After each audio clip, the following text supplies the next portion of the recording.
भोपाल में एक बुजुर्ग दंपत्ति ने अपनी ही बहू पर गंभीर आरोप लगाए हैं। कोलार स्थित सर्वधर्म कॉलोनी में रहने वाले दंपत्ति का कहना है कि बहू ने आए दिन प्रताड़ित करती है और मारपीट भी करती है। पीड़ित दंपत्ति ने प्रशासन से न्याय की गुहार लगाई है।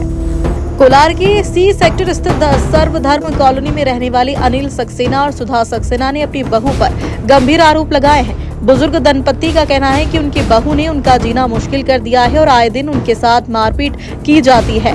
दंपत्ति ने आरोप लगाया कि उन्हें अपने ही घर में सीमित कर दिया गया है और 2 मंजिला मकान में केवल एक कमरा रहने के लिए दिया गया है। उनका यह भी कहना है कि बहू के परिजन भी उनके घर में रह रहे हैं। कई बार उच्च अधिकारियों से शिकायत करने के बावजूद कोई कार्रवाई नहीं हुई क्योंकि इसे घरेलू मामला बताकर टाल दिया गया।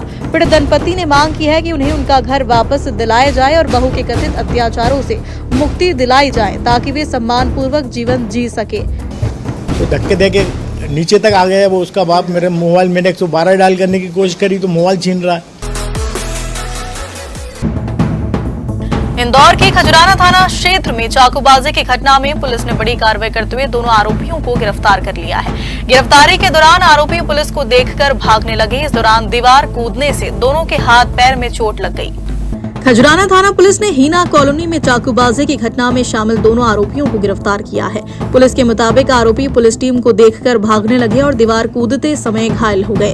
गिरफ्तार आरोपियों की पहचान अरबाज और अयान के रूप में हुई है, जो वाहन चालक है। पुलिस ने दोनों के कब्जे से घटना में प्रयुक्त चाकू भी बरामद कर लिया है। ग्वालियर में शादी के 2.5 महीने बाद एक युवक अपनी पत्नी की कथित ब्लैकमेलिंग से परेशान होकर पुलिस के पास पहुंचा। पीड़ित पति का आरोप है कि उसकी पत्नी उससे 5 लाख रुपए की मांग कर रही है और पैसे न देने पर गंभीर धमकी दे रही है। परेशान हूँ, मैंने पहले भी आवेदन दिए। मेरी बीवी है, मुझे ड्रम में पैक करने की धमकी दे रही है सोशल मीडिया में, इंस्टाग्राम पे लाइव आके। जानकारी के अनुसार घोसला गांव में 29 जून की शाम पुराने विवाद को लेकर 2 समुदायों के बीच विवाद हुआ था।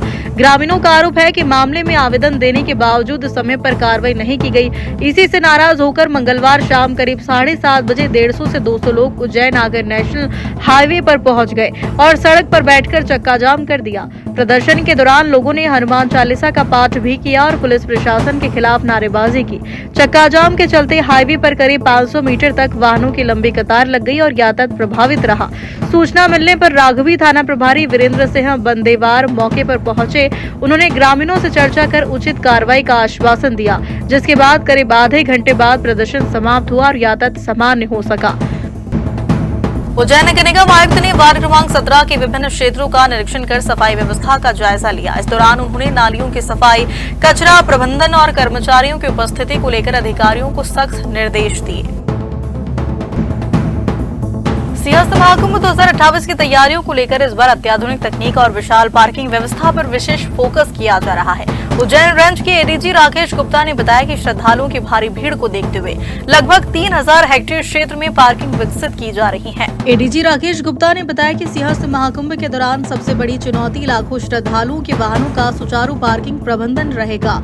इसी को ध्यान में रखते हुए लगभग 3000 हेक्टेयर क्षेत्र में पार्किंग स्थलों का विकास कार्य किया जा रहा है। उन्होंने कहा कि केवल पार्किंग की व्यवस्था करना ही पर्याप्त नहीं है, बल्कि वाहनों के सुचारू संचालन और प्रबंधन के लिए विस्तृत कार्य योजना तैयार की जा रही है ताकि श्रद्धालुओं को किसी प्रकार की असुविधा न हो। एडीजी ने आगे बताया कि इस बार सिंहस्थ में आर्टिफिशियल इंटेलिजेंस आधारित तकनीकों का व्यापक उपयोग किया जाएगा। आईसीसी से जुड़े एआई टूल्स के माध्यम से पूरा मेला क्षेत्र की रियल टाइम मॉनिटरिंग की जाएगी, जिससे किसी भी स्थिति में तुरंत अलर्ट जारी कर कार्रवाई की जा सके। इसके अलावा बड़ी संख्या में ड्रोन तैनात किए जाएंगे, जिनके माध्यम से भीड़ नियंत्रण, यातायात व्यवस्था और सुरक्षा निगरानी को और प्रभावी बनाया जाएगा। देखिए, जैसा आप सभी जानते हैं कि 2028 सिंहस्थ हमारे लिए एक बड़ी चुनौती है और बड़ी संख्या में श्रद्धालु उज्जैन। इंदौर जिले के महू में 2018 में हुए दोहरी हत्याकांड मामले में अदालत ने बड़ा फैसला सुनाया है। पंचम अपर न्यायाधीश की अदालत ने 2 महिला सहित कुल 18 आरोपियों को उम्र कैद की सजा सुनाई है। इनमें से कुछ आरोपियों को दोहरी आजीवन कारावास की सजा भी दी गई है।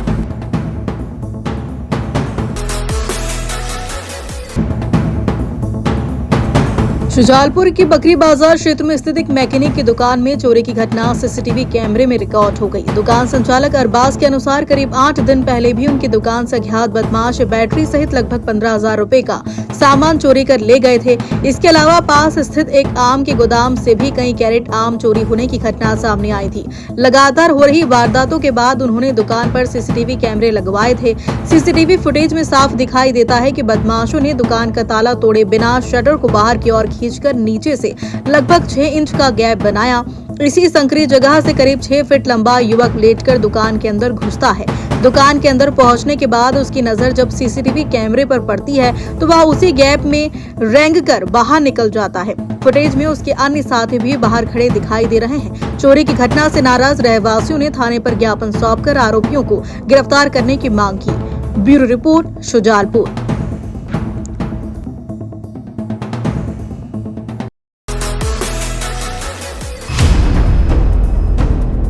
बुरहानपुर जिले के बहादुरपुर लोनी मार्ग पर बारिश के बाद पहाड़ों से आए पानी ने लोगों की मुश्किलें बढ़ा दी है। कई पुलियों पर पानी चढ़ जाने से आवागमन ठप हो गया है। ऐसे हालात में लोनी गांव के चौपाल पिछले 2 वर्षों से लोगों के लिए मददगार बने हुए हैं, जो राहगीरों को पुलिया पार कराकर सुरक्षित निकालते हैं। बहादुरपुर लोनी मार्ग पर लगातार बारिश के चलते पहाड़ी इलाकों से आने वाला पानी पुलियों के ऊपर से बह रहा है, जिससे सड़क पर आवाजाही पूरी तरीके से प्रभावित हो रही है। स्थिति यह है कि राहगीर और वाहन चालक जान जोखिम में डालकर गुजरने को मजबूर है।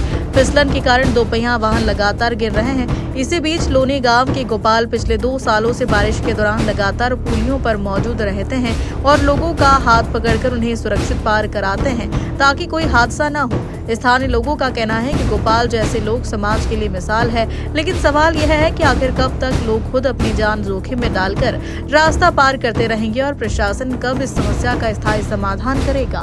मैं तो सेवा कर रहा हूँ, मैं लोगों की उस पार पूछा रहा हूँ, किसी की मदद कर रहा हूँ तो अच्छा लग रहा है मेरे को।